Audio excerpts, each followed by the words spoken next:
Hey everybody, welcome to Myth Nerd. Today we're going to be looking at the top 10 most important Sumerian gods.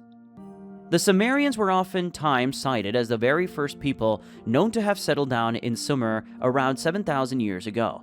They settled there, in between the Tigris and Euphrates rivers, where their civilization would flourish exponentially between 4,500 and 1,900 BC. Soon after, they became known worldwide for their significant inventions, their technologies, and we can't forget about how intricate and varied their city-states were. Because of how advanced they were, Sumer became known as the cradle of civilizations, and by the time the 4th millennium BC rolled around, Sumer had already established an advanced writing system alongside an ever-growing passion for the arts and crafts. They were even known for having delved into the mathematical and astrological practices, which was practically unheard of at the time. No civilization around this time period would carry the same knowledge as them, making them unique even by today's standards. Just as complex as their mathematical and astrological practices were, though, they also followed a very complex polytheistic religion in which they worshipped more than a handful of interesting gods. So for today's article, we decided to bring you a comprehensive list of some of their most important gods and goddesses. But before we do that, how about we explain exactly what religion meant to the Sumerian people and why this is such an important topic to tackle. Let's start with the fundamentals of the Mesopotamian religion. The one thing we need to mention about the Sumerian religion is the fact that it is very much so still a debatable topic that is questioned by scholars even to this day.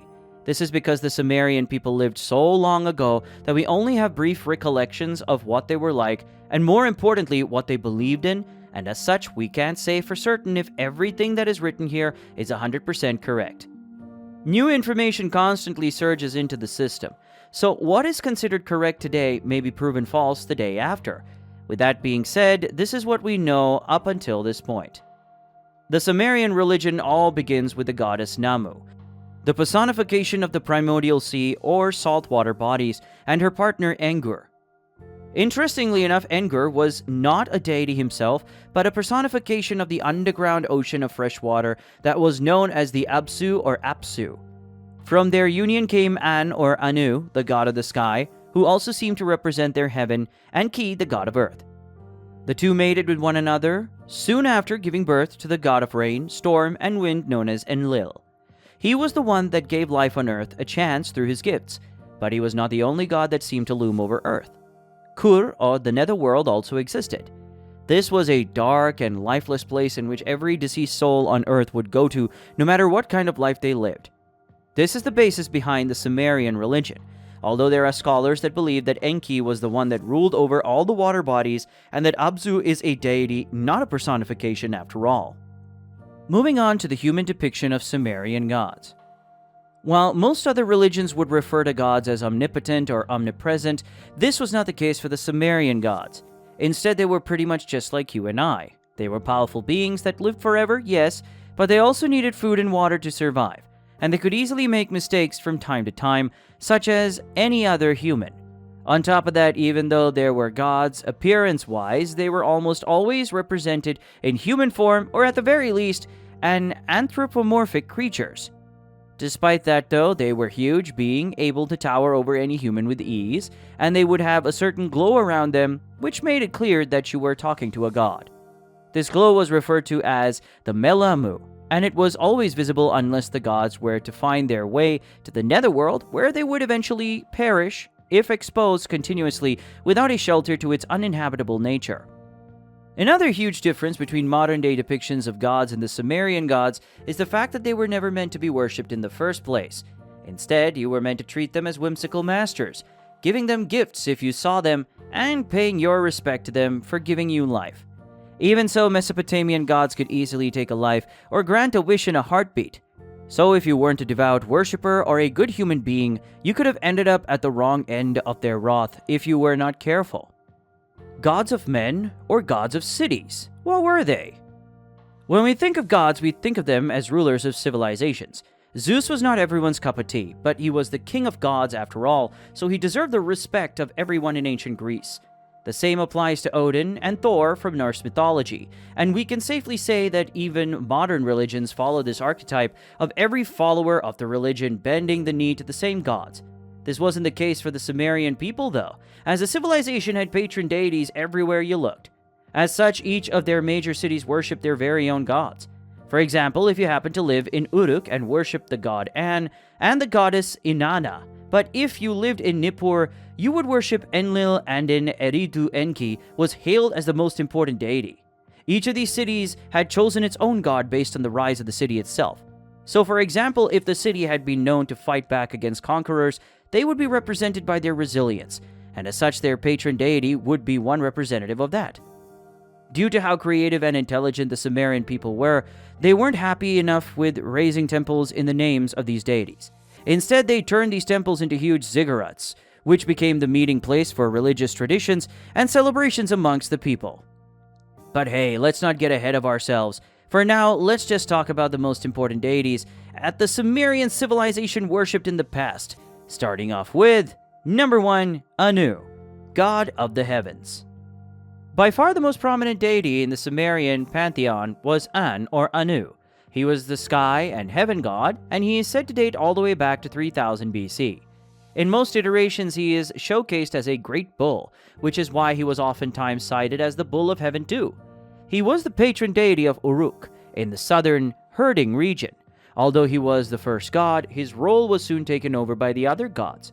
This was explained, however, as An sharing his power with the lesser gods, which is why all of these new deities allegedly received their Anutu, or An power, as they became patron gods themselves. Number 2, Enil, god of the atmosphere. Enil was a pretty big deal too, being the god of wind, air, earth, and storms altogether. He is known to have just been as powerful as An was in the Sumerian pantheon, even surpassing him in followers later on down the line, as both the Babylonians and Assyrians would worship him. He was the one that separated his parents, An, heaven, and Ki, earth, giving birth to humanity in doing so. Even though he's technically the reason as to why humans could live on Earth, he is also said to have been the one that created the flood that nearly exterminated the human race in the past. This is because humanity was very loud, making it hard for him to sleep, and as such, he used the mattock, his preferred tool, to create the flood. Number 3, Enki, the creator of mankind. While Enil was the one that made Earth inhabitable, the actual creator of humanity is more so attributed to a different god known as Enki. Enki was the Sumerian god of water, crafts, knowledge, magic, and incantations.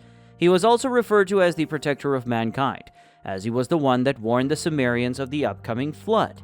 He is most oftentimes showcased as a bearded man with a horned cap wearing a long robe.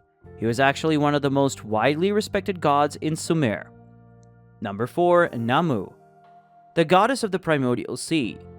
While female deities were not unheard of in the Mesopotamian pantheon, very few of them were as respected as Nammu, the goddess of the Primordial Sea.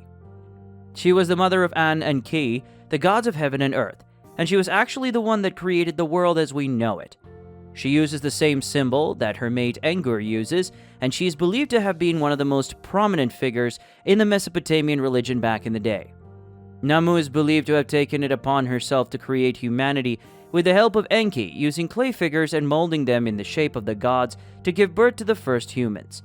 With the help of 7 different goddesses, with the most prominent being Ninma, she was the one to create the first breathing human. Number 5, Ki, the earth goddess. Alongside An, Ki actually created a large portion of all of the vegetation that you see on Earth even to this day. On top of that, she is also said to have given birth to Enlil and the other gods known as the Anunnaki. Enlil separated the two, however, with Ki remaining on Earth to rule over humanity, while An was sent to the heaven to rule over his own domain. She then married her own son, Enil, and through their union, all of the plants and animals on the planet were created. Even though there are a lot of texts that speak of her, she never had any cities that worshipped her. Many experts believe that this is due to her not being a goddess after all. Some experts believe that she was a lesser deity such as Ninba, Ninhursag, and Nintu. You can see her oftentimes depicted with long arms wearing the traditional garb alongside a horned helmet. Number 6, Inanna, the goddess of female fertility, love, and war. Namu was oftentimes referred to as the most powerful female deity in the Sumerian pantheon. Even so, she was actually nowhere near the most popular female goddess here. That role was definitely taken by Inanna, the goddess of female fertility, love, and war. She was the catalyst of both life and death at the same time. She represented female fertility, sexual love, and reproduction, but at the same time she was known to represent war, the deadliest altercation man had ever produced. In the Sumerian mythos, she had a love affair with Dumuzi, the god of shepherds. When she descended into the Netherrealm, though, she didn't find his reaction satisfactory enough, so she ended up banishing him to live the rest of his life in the Netherrealm. She felt bad about this choice later on, though, allowing him to join her in heaven for half a year, as long as his sister would replace him in the Netherrealm during this time. You can quickly tell just what kind of a deity Inanna was. She was a symbol of lust, violence, and vengeance, and she was oftentimes seen accompanying her favorite kings in battle. She was represented by the planet Venus, as was made clear from her sigil, which was a star with 8 or 6 different points. Number 7. Gula, goddess of healing. Gula had plenty of nicknames over the years, including Ninisina, Ninsinnuga, Ninkarak, and Mime. You can expect from the goddess of healing, she was seen as the creator of all medicine and the master of doctors everywhere. She's believed to have been the creator of scalpels, herbal medicine, and bandages, all useful tools of medicine without which the warriors that would return from battle wouldn't have lived for much longer. She's believed to have been married either to the god of war Ninurta or to the god of plants Abu. Together they gave birth to Damu and Inazu. Damu was known for being able to chase demons away with his healing powers, and he was a very well-respected deity himself. Gula was also referred to as the goddess of animals with an affinity for dogs. As such, in most of her interpretations, you can see her surrounded by man's best friend. During the early days of Babylon, she quickly rose through the ranks of the Sumerian pantheon, being the patron deity of Umma, stretching to Adab, Nippur, Lagash, Uruk, and Ur within the next couple of years. Number 8.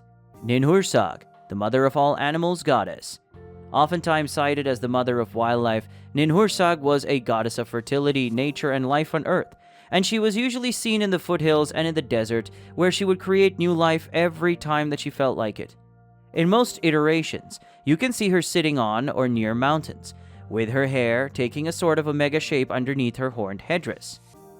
Number 9. Nanna, the moon god.